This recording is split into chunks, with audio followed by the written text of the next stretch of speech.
Welcome to Reality Check. I'm Dave Nicholson, and this is a program where you get to listen in on conversations, kind of indulge in your voyeuristic tendencies. You get to listen in on real conversations with folks who are making real decisions with real money, laying their reputation on the line in the tech space. Specifically, a lot of what we'll talk about will be AI.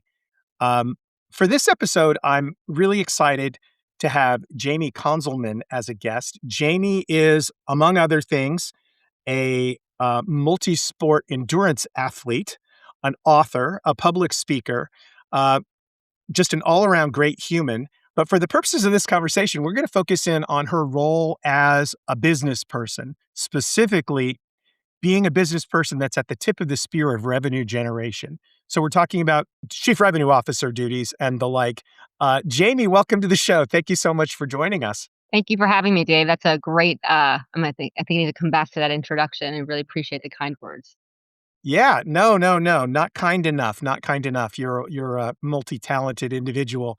But we're going to focus on this idea of, where are CROs seeing and how are they thinking about AI today?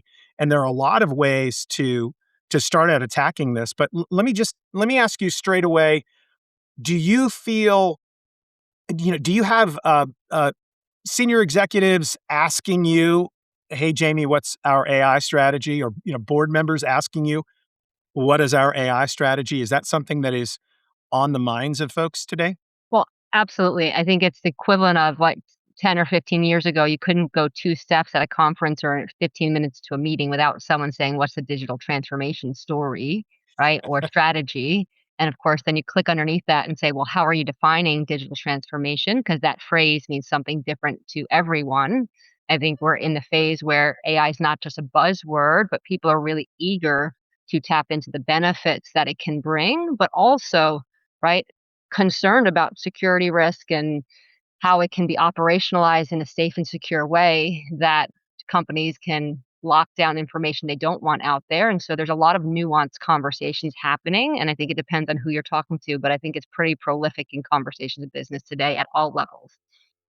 So you wear a couple of hats in this world. One of them is engaging with customers where the offerings from someone you represent might include AI. And then Mhm. the other hat, though, is the actual leveraging of AI in what you're doing to pursue that pursue those ends. And by the way, I should mention, I usually do at the outset. These conversations are between myself and the guest. So this is a Dave and Jaime conversation. This is about Jaime's personal and professional lifelong experience.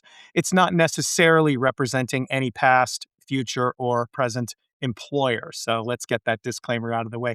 But when we're thinking about that hat that you wear, that is the how do I leverage AI to help save money and make money in my job, Yeah.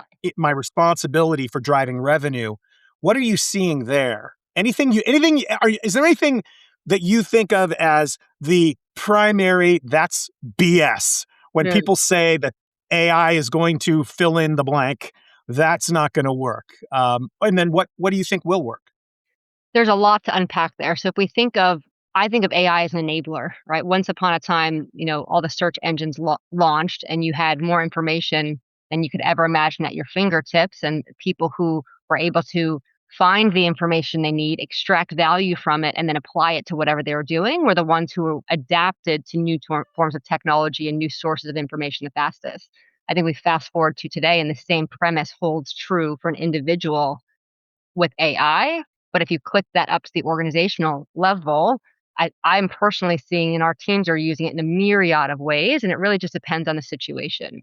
So one sort of example that you and I've talked about in the past, which I think is super interesting. I come from a very specific and unique journey within the tech sector, right? I got into selling outsourcing or managed services, large deals later in my career, was not, didn't find enterprise sales until my 30s, but happened to work for a company that got bought by Xerox, which was huge, and then got bought by Atos, one of the largest managed services companies at that time, sort of 50 billion euros in revenue. and keyed into the deal dynamics of learning how to do what the industry calls mega deals as a single contributor, right? So late career starter, but really good at consuming tons amount of data and stringing together what is a really big deal strategy that can drive the biggest amount of business impact for customers. I mean, global brands, Nike, McDonald's, Coca-Cola, and pull back all of those pains and needs and string together a large deal pursuit that went really as across the company's large portfolio to land what the industry calls mega deals, right? 50 to 100 million TCV, total contract value minimum, as much as 500 million deals in this space can be a billion.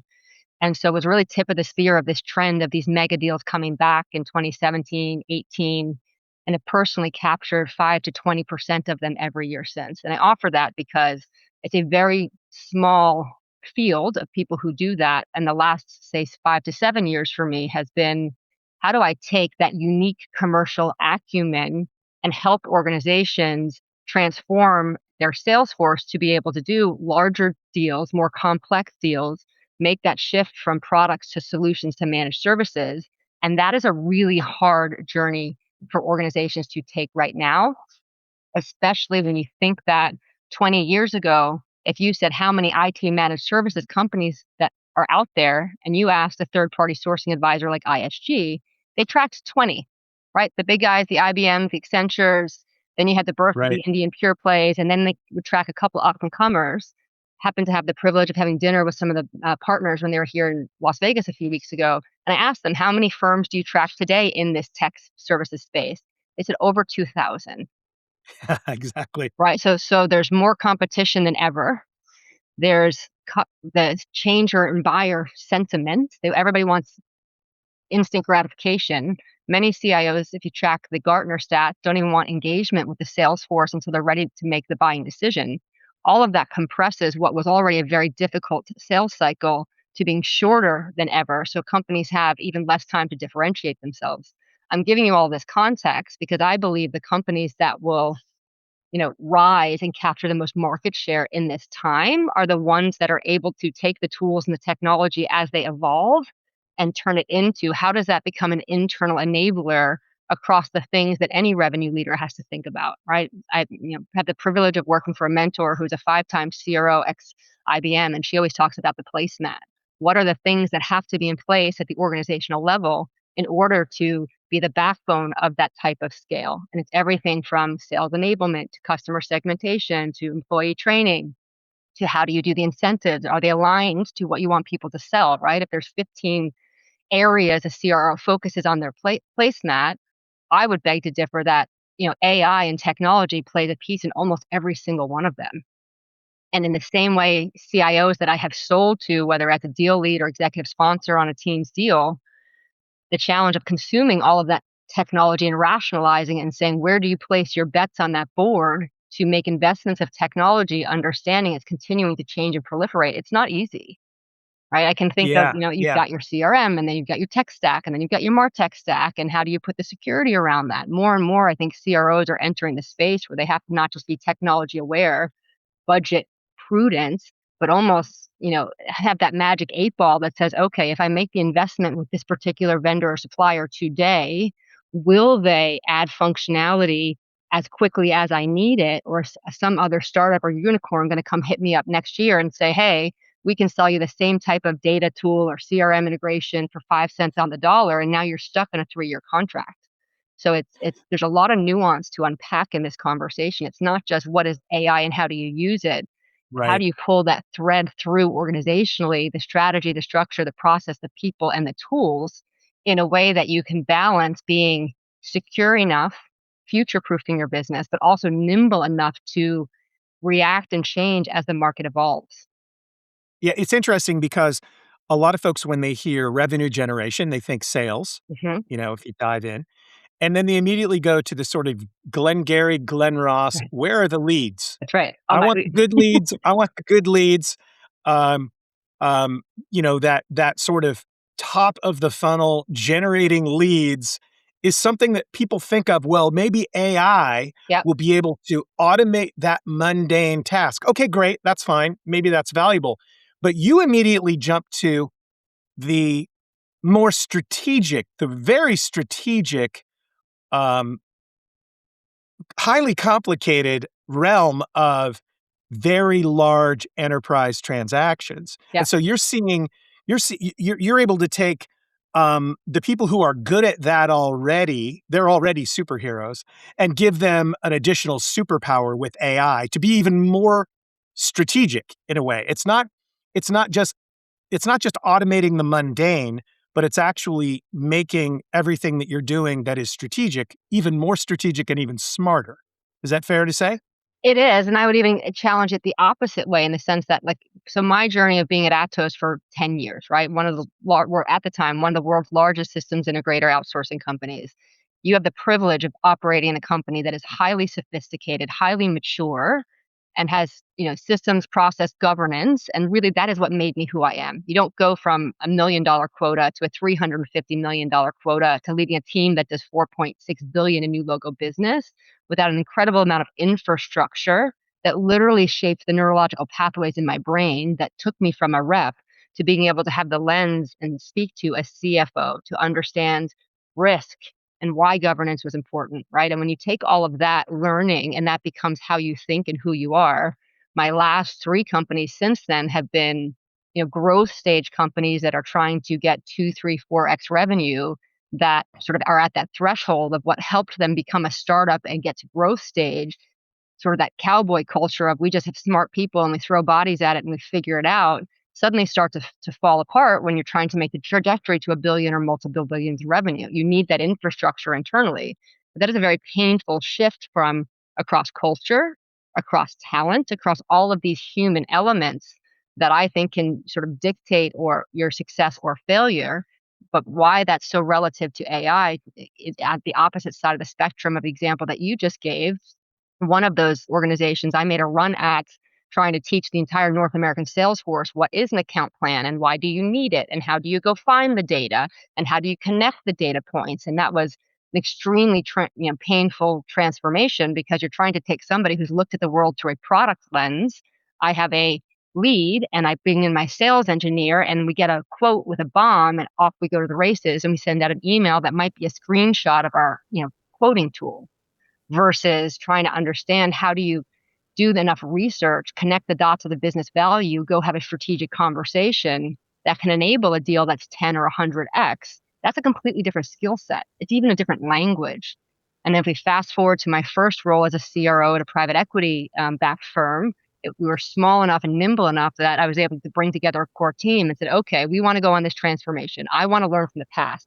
Let's not teach reps how to go find the data. Let's not teach them how to build an account plan. Let's leverage AI. Let's make a template. Let's put our ICP in our CRM, right? Let's use all the external data sources. Let's have it be push of a button. And then let's spend the body of work on the coaching, right? Let's put in a stage gate that says, okay, here's your account plan. Now you come tell me what you see. And it's through that direct coaching and interaction that you can now take the time to do because you're not burning all of those cycles with teaching them where to go get the data, what's important, rolling out new templates and saying, you've got to fill this out before you can go to this. Like it enabled us to get much later in the process and truly invest the time in the one-on-one coaching. And while the upfront, tech piece of it was actually not that long, 30 to 60 days. We had a sandbox environment. It was integrated to Salesforce. Was the account template pretty? No, but it was enough to take the heavy lift of what used to be manual, leverage technology, and through that, then start to do things like putting what are the next three or four best questions into AI so that as soon as a rep goes in and pulls up a prospect or a lead, they don't actually have to think about the three or four hard open-ended questions. They're getting prompts and they're getting to see in real time, oh, this is how I go have that conversation. And I think it's a much more conducive way to spend time. But if I think through, other organizations, I had the privilege of being someplace small and being not a chief sales officer, but the chief revenue officer. So I had pre-sales and I had marketing and it was all in my purview. And I could say, okay, here's the task force and here's what I want to do. How quickly can we get it done? Right. The larger the organization you are, the more controls you have, the more silos you have, the more you elongate the timeline to be able to, test and learn key functionalities using AI like that. So do you think that these tools can be what you've outlined can be used just as well in a company where an individual salesperson might have $1 million quota for the year, and where a large transaction might be $100,000, and a Mhm. and a run of the mill transaction could be $20,000. Do you see these tools, AI tools in particular, helping them to be more strategic in the same way as the people chasing the $100 million whales? Well, absolutely. I think about it this way. AI is a tool, just like anything else. So you apply the tool to how you use it for what the goals are, for whether that's the organizational process, the group of sellers or leaders that you want to impact. I think it's incredibly powerful for skill building. When I say skill building, right, I am old school, right? I used to have to build my account plans from 10Ks and earnings reports and all of the things, right? Google didn't wasn't prolific the way it was when I started to figure that out. Whereas now there's so many tools at people's fingertips. I almost feel like it's analysis by paralysis, right? How often do companies launch? Well, we have Sales Navigator, and now we have Zoom, and now we have this one, and we have this one, and we have this one, and all of that is great. But if you're turning it over to a population and expecting them to learn all of the tools, you may be missing out on a bigger opportunity to give them skilling and tooling around the actual skill that you want. At the end of the day, I don't care if sellers learn how to use all of these tools. What I care that is that they develop the muscle memory and the practice to be able to go from data to insight to action and develop the skill around how do you have a more in-depth conversation?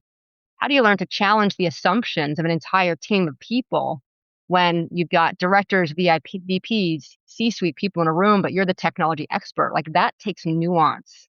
And I don't think you can get that from a tool or a textbook. You get that by doing the reps, by walking the talk. We just launched at my current place, there's functionality in one of the account-based marketing tools that we're using. They're, developing their platform. You can now actually have sellers upload a script, upload a video, right? You push out the different scripts as examples. They upload a video and they're getting coaching on their delivery. I mean, how many of Wow. our teams, especially in early career starters, have come into the workforce like during or after COVID? They're entering and they don't get the reps. There's no walking the halls. You can't go to Nike and just go to the cafeteria Yeah, and walk the buildings anymore. There's an ocular scan at the data centers these days. You have to have badge access, thumbprint access. And so the privilege that I got early in my career is if people ghosted me, right, as the kids say, I could grab yeah, donuts or In-N-Out Burger here in Las Vegas and I could show up and I was a hero. And by the end of the day, you'd talk to 3, 4, 10 different people. And so what I'm hearing from a lot of the sales leaders that run BDR teams, that run early career starters or college programs is there's a lack of confidence and an ability to go have these in real life conversations because they haven't had right. the same number of opportunities. They grew up with one of these, right? Yeah, And so when I think through the lens of what the dynamic of those challenges and problems be, kind of sort of create, being able to have real time coaching to video input, I think is extremely valuable. interesting. So we've been looking at this from the perspective of accepting that the role of the CRO, the role of the chief sales officer, the role of a salesperson is something that is anchored in honor and professionalism and value. And yet the reality is there are a lot of people within organizations who are primarily interested in reducing the cost of sales Of course. to the point where if they didn't need salespeople, there would be no salespeople. And so often AI vendors will trade on that Mm, bias. okay. They'll try to exploit it by saying, hey, you use our stuff, you can get rid of all of these high cost salespeople Yeah. that you don't like salespeople, do you? No one does. No one really likes sales. Did you know that your number one sales rep made more money than you did last year, Mr. CEO? That's got to just drive you crazy.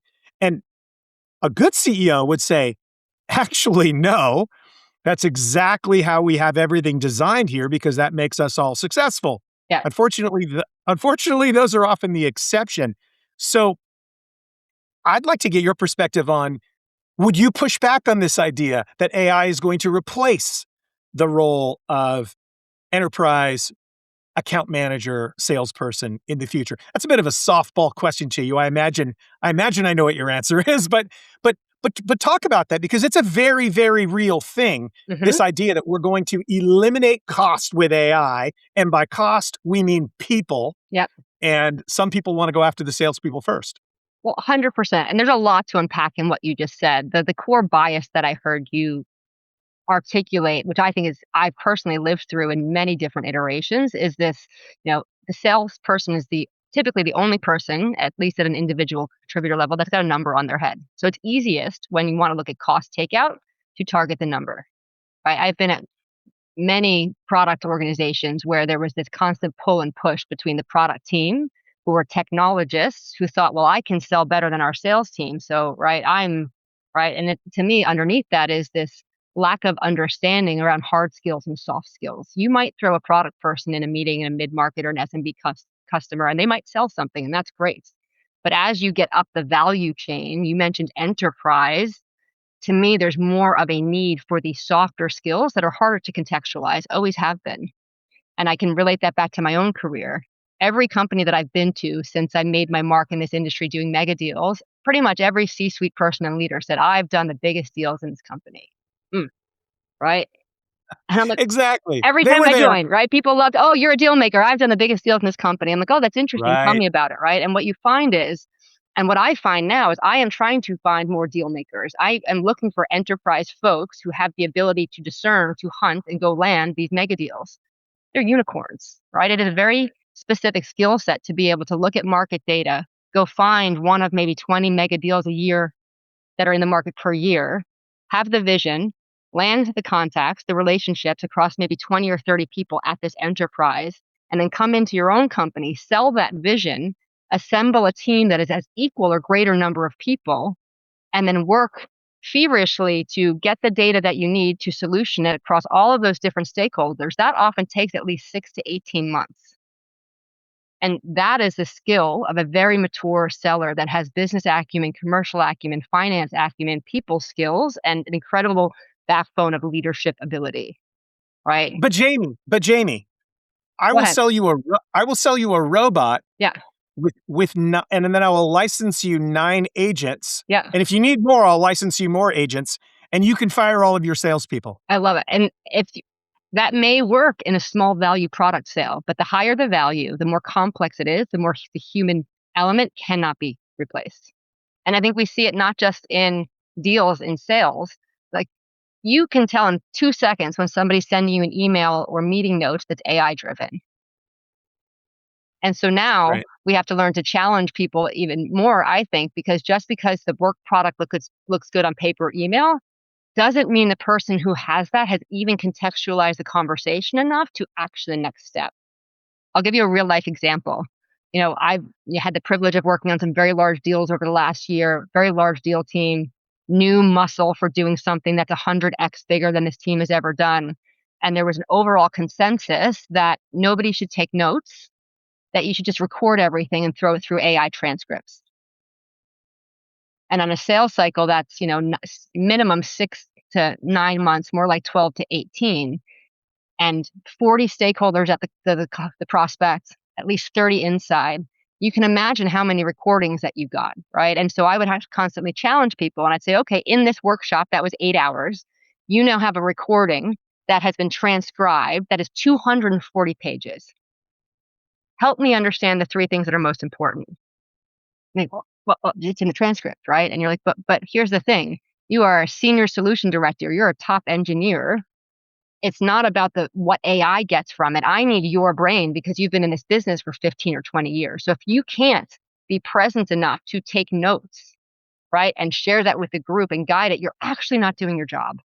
And what was really interesting in the beginning, it was a huge tension point. But as you got at a share point where the artifacts went from 2 to 400, as the team got and then as it gets real, as you're close to signing and the delivery team has to run it, suddenly everyone's going, but we didn't ask this question, we didn't ask this question, we didn't ask this question, right? And then you're suddenly trying to look through transcripts that have been put into notes, and you have thousands of pages, and everything falls apart, right?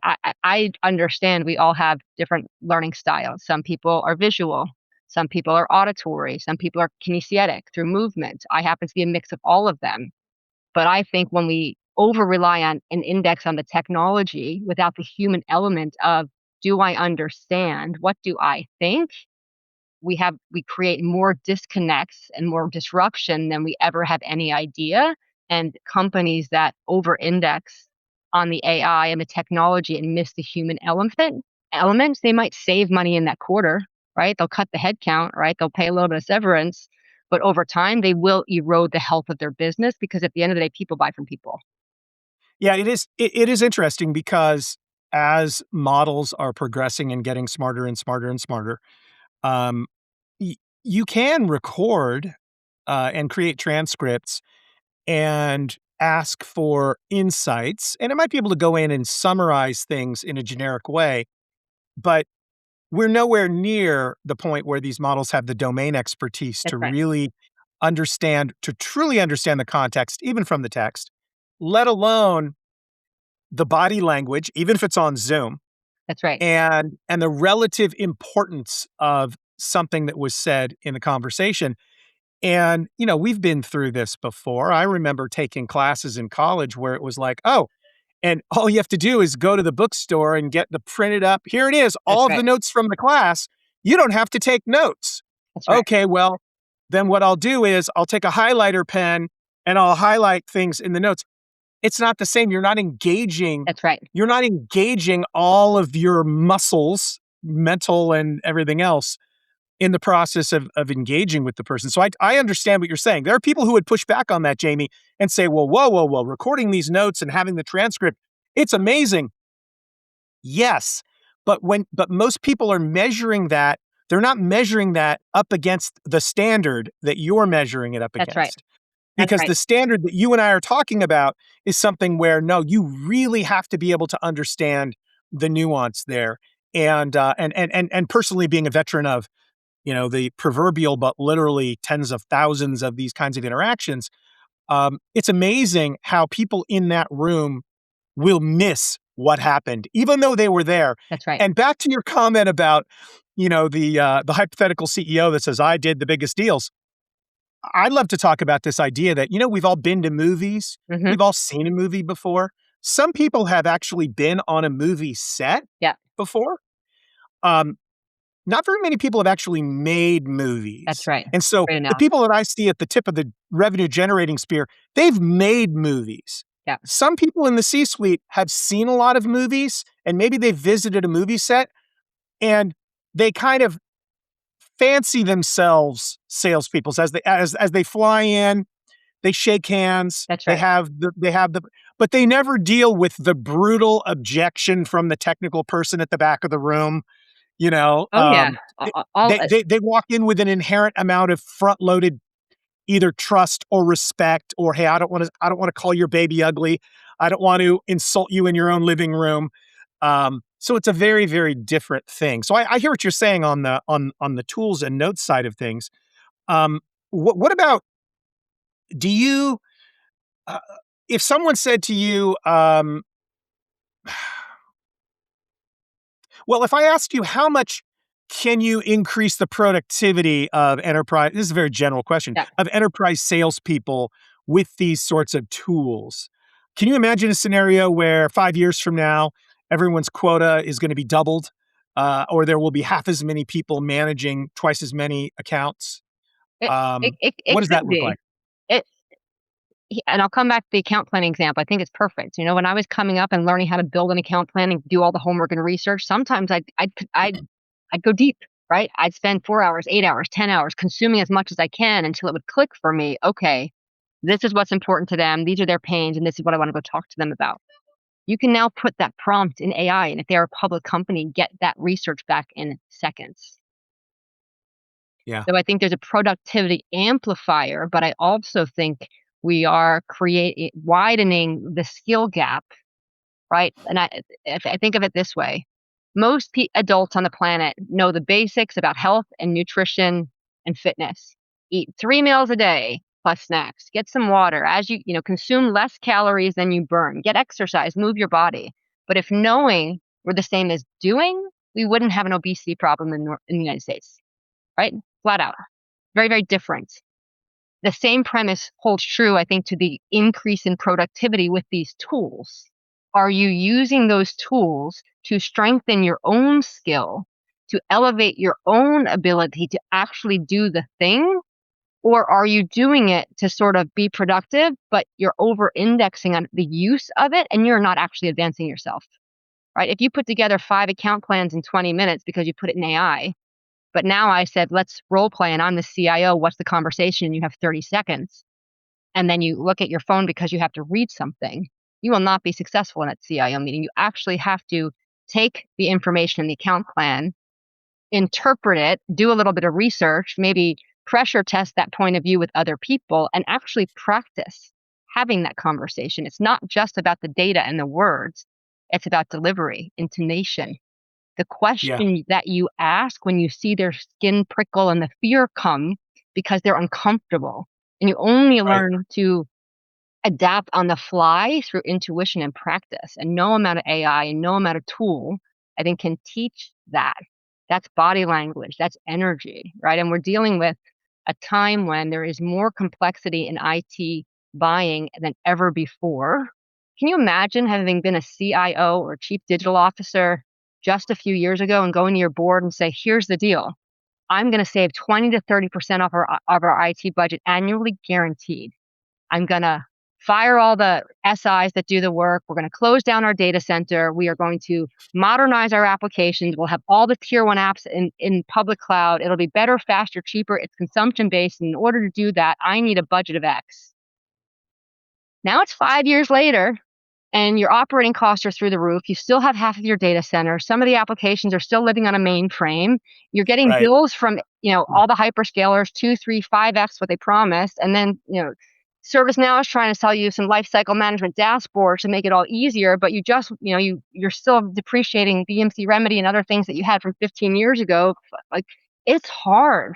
How do you then, as that same person, if you happen to still be at that same company and haven't lost your job in this process, how do you then go Right. back in and say, no, wait a minute, there's more data and AI. Actually, we need a hybrid cloud strategy and we're going to reindex and we're going to repatriate a few workloads. We maybe can put it in a private cloud, but wait a minute.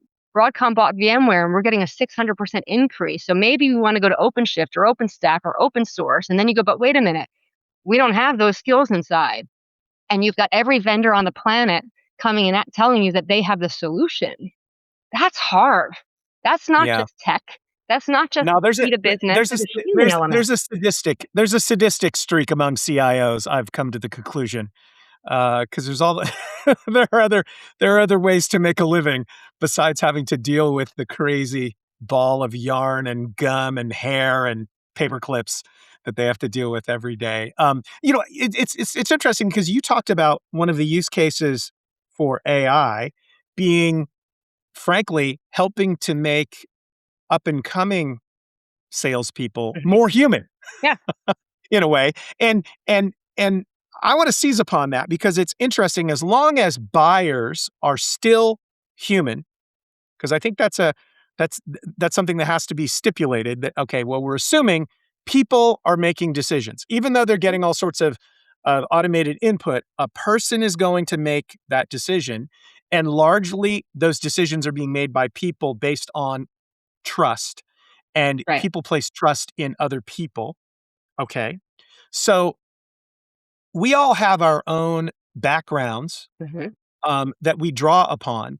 In my case, every interaction that I have with someone is informed by time I spent waiting tables, Right. delivering newspapers, scooping ice cream, checking people into their hotel room, delivering food. You go down the list of all of these different things. Sales jobs that I had early on, technical jobs that I had early, all of those things that now folks aren't necessarily um, engaged in. Even among youth, the idea of a part-time job Mhm. isn't as it doesn't happen as often. The cost of college is so high, you can't make enough money doing anything to, so what do? You just borrow the money.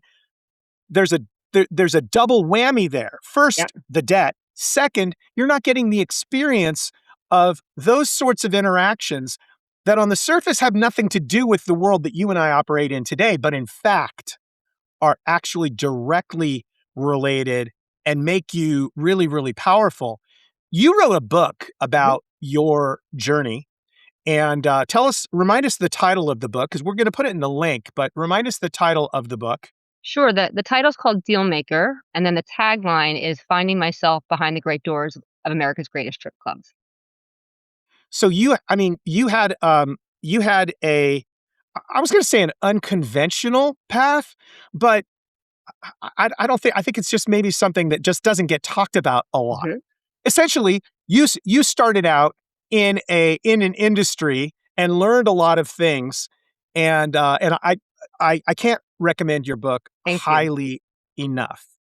So, just because it the story you tell will resonate with anyone who has gone through the grind of clawing their way up through whatever work it is in one way or another. I'm just gonna leave it at that. Okay. But Thank you. tell us a little bit, yeah, give us a little more color on that and how that experience really got you to where you are today. Well, thank you for the opportunity. It's it's a topic I'm passionate about. I graduated. The story is I graduated high school very young. I was 16 years old, the youngest of 8 in my family. God bless my parents, right? Long Island, New York, English and Irish. And when I went off to school, they took that as their time to retire and follow their dream, right? They sold the family home. They were traveling in an RV. I think part of why I have the courage to constantly reinvent myself and follow my dreams is because of getting to witness them do that, which was a gift, right? They passed away shortly after, so them living their dream and then me seeing how important that one was priceless. At the same time, at 16, I had no social skills, lots of book smarts, and got completely overwhelmed and inundated with classes. So by second year, sophomore year, I had taken 3 years of classes on my way to veterinary school, but flamed out because I couldn't maintain the grades that I need. And with that, lost my academic scholarship, which also included my housing. And so I had a professor and her husband that said, "You know what? We know you need money and we know how to help you. Let's go out for a drink." And that drink was at a strip club on the north side of Raleigh, a biker strip club, amateur night. And sort of the rest is history. Who I am is all in always. So I don't do anything small. I didn't dabble. I ended up finding a mentor and becoming a headliner and traveling the world as an adult feature entertainer at 19. And sort of, So that I mean, that the crazy thing is, and again, no spoilers here, but but it's so relatable to anybody who's been involved in business because it's the difference between, okay, you're going to provide these services and we're going to give you this amount of money. And it's like, well, hold on a minute. What if I fund the effort and we do a profit share? Or, mm, it becomes a very, very sophisticated way of looking at the world of business. And um, you didn't just come up with that on your own per se. You actually had these mentors yeah. that you came across.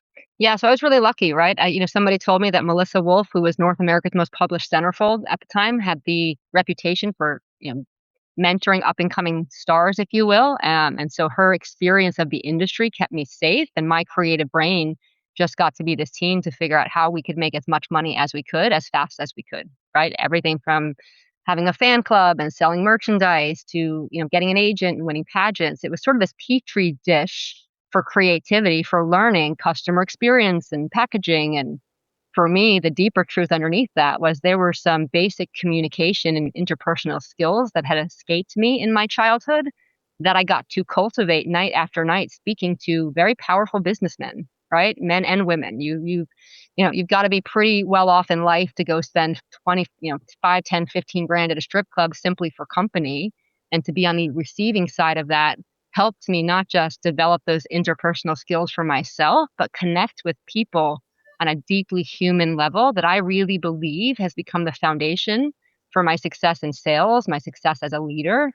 I've got a couple TED Talks coming up this, March and April, which I'm really excited about to share my lens on what I believe is an inflection in business today. I think we're in this paradox where for decades people have talked about how important authenticity is and empathy and all of these beautiful soft leadership skills. But at the same time, especially for women, we are taught to fracture ourselves very early. You are taught in business what's acceptable and what's not. And if you share more of yourself that's of the non acceptable parts, there's a price to pay. And so when you're living in this world where you're fracturing yourself, professional self here, personal self there, I really believe what happens is you develop a deep internal personal block. I call it a shame block. And now me sharing my story in my book helped me release that type of shame block. And my career has proliferated since. 5 promotions in less than 5 years, from a deal maker to a chief revenue officer to leading a roadshow with a private equity firm for a sale of a transaction, an actual company. I don't know that that would have happened had I still been walking around with these secrets that I really believed would ruin my career. So it's been this freedom of realizing whatever it is we are afraid that others will find out about us creates shame, I believe. Yeah. And Yeah, and I go back to I will go back to this, relatable. Maybe it's an overused term, but I can tell you I was personally moved, by your story, thank you. and I could relate to it. And again, you read her book and you go, what do you mean, Dave? How could you relate to this?" Just trust me. Anybody who has had to really struggle and learn things coming up, that makes you into the person that you are. That's right. And back to kind of the whole subject that we're talking about here, we can't lose that by implementing technology tools. We can't. In fact, we're trying to we're trying to use these tools to re-inject some of what has been lost into these folks because we believe that these skills are going to continue to be important moving forward. I will say personally, I believe in that so much that I've just Good. decided to make that be a reality. And if the rest of the world is going to go in the direction of no, we're going to use robots, well, I'll be the last one. I'll let you know where the valley or the island is that the rest of us go to. Um, but sticking with this idea that people buy from people, and those relationships are important, and that the driver, the person using the tools is way more important than the tools themselves, That's right. um, I agree with that. is really important. So, final thoughts on, let's say that a member of your board said, "Hey, Jamie, I heard about this AI company that dramatically increases revenue at companies when those companies use their AI tools. Would you meet with this person?" So now you're on the side of the table if you're a buyer. That never happens. Board members never have friends that work at companies or invest in companies they want you to talk about. Ha ha ha. So this person is on the other side of the table, and of Yeah. course you're going to be polite because those relationships and everything else. Sure. But what would the thing be that that vendor would say to you as a CRO that would absolutely make you say politely, "Thanks, but no thanks. Not interested." Oh, there's too many to count. The number of times that I've experienced interactions like that, and then you realize the company's actually still looking for investment, right? So they're maybe leveraging the board relationship and their idea of what their company is to come to you to say, I could do all of these things for your company, but the company's not fully baked. I will tell you one Oh, from a few years okay. ago. I joined a company and they had actually a deal in forecast, and they said it was going to close that month, and it was $30 million, which was a huge booking for this company. And they said the lead came in from somebody at Dell, and we had our CEO and we had the private equity team member on it. And I was like, in forecast, $30 million. It's going to make or break of the quarter. Let's do a quick Google search. And it turned out that that company, the founders of that company had bankrupted 2 other AI startups. This company was not actually out of the ideation phase. They had won $1 million at a tech conference a few months prior in the Bay Area. We won't talk about what it was an interesting concept for an app, but the idea that was in the pipeline to close was actually the team conjuring up that we could sell $30 million of infrastructure to them if we could go back to our private equity firm and get the private equity firm to invest in them. That would be a hard I no. This is a true oh, story, hand on heart. no, no, no. No, it's an amazing story. It's an amazing story. I had a mentor who was a younger person than I am, um, lay something out to me at one point in time, and he was the CTO at the company where I was the GM at the time, and he was really into board games, like Hmm. sophisticated, Yeah. bespoke board games, not like just Monopoly, but I mean board games you've never heard of unless you are a board game aficionado. And his philosophy in all things was, first you need to understand what the object of the game is, Yes. which is how the instructions in a board game always start out. And his point was, just like what you were talking about, what is the object of the game? Well, you and I, the game that we play, I include myself in this. I love the game of, let's create a solution to a business problem that exists in the world. That's right. Let's solve that problem. Let's convince people that, in fact, we've got it. Let's get them to trust us so that we can then deliver this amazing thing. Win-win. You build a business that can grow or scale or both, whatever. Awesome. When you're sitting across the table from someone who's playing a very, very different game, even though they're pretending that what they're doing is they're trying to grow their business by generating revenue, what they're really doing is they're looking for funding, Yeah. they're looking for an exit, Yeah. either an acquisition or an IPO, and their fundamental business model is that they're going to come up with an idea that they can sell to someone else on the idea that those other people will be able to sell that idea to someone else Yeah. for more money than they paid for it. And that's how you get individuals walking away with $50 million, $100 million off of Sure. an enterprise, in quotes, that never generated a penny of profit. Mm. And so that is incredibly insightful advice to people who are going to be encountering a lot of the AI folks in this business. You mentioned moving from 20 to 2,000 kind of service providers, and these people are critical to leveraging AI today. The companies we've all heard of come up with the shiny toys, whether it's NVIDIA or Yeah. AWS or OpenAI, they come up with the shiny toys. How you leverage those shiny objects in order to get business value, that is the services delivery value proposition. And if those people aren't really in the business of staying in business, but they're essentially in the business of going out of business as quickly as possible, you could be making a decision that will adversely affect you, Mr. or Ms. CIO That's right. or CRO, because guess what? They never had your best interest in mind. That is an extremely profound observation. And that you made, not me. I just wanted to highlight No, I the like I like observation I that like you the way made. you sort of reframed that, right? And stringing it back to the game theory, you have to understand the rules of the game and the game that people are playing, right? I had Yeah. the privilege of speaking at a private equity conference this summer, which was super interesting. It was an entire room full of CMOs, all from portfolio companies of one particular private equity firm. And they asked me to speak because they said, okay, you've gone from deal maker, operator in the private equity space doing the deals to a CRO at a private equity owned firm. What do you think our CROs, our CMOs, should understand about these dynamics to help them navigate it better? It wasn't long, it was 20 minutes. Three questions I think they asked me. And what was so interesting was that ability for me to actually tactically lead the team to do the deals, but then to pivot to board level discussions around risk and multipliers and what is their agenda, and then bring that back to actually leading the team is a privilege that me being a deal lead has afforded me over the last few years. Right? Am I fluent? Nope. Am I perfect? Nope. Am I still growing? 100%. But having those different lenses and then being able to translate that into value for other leaders who are trying to navigate this push and this pull, grow the business, mind the P&L, shifting priorities, an ownership group that is investing one day and maybe trying to get a sale later.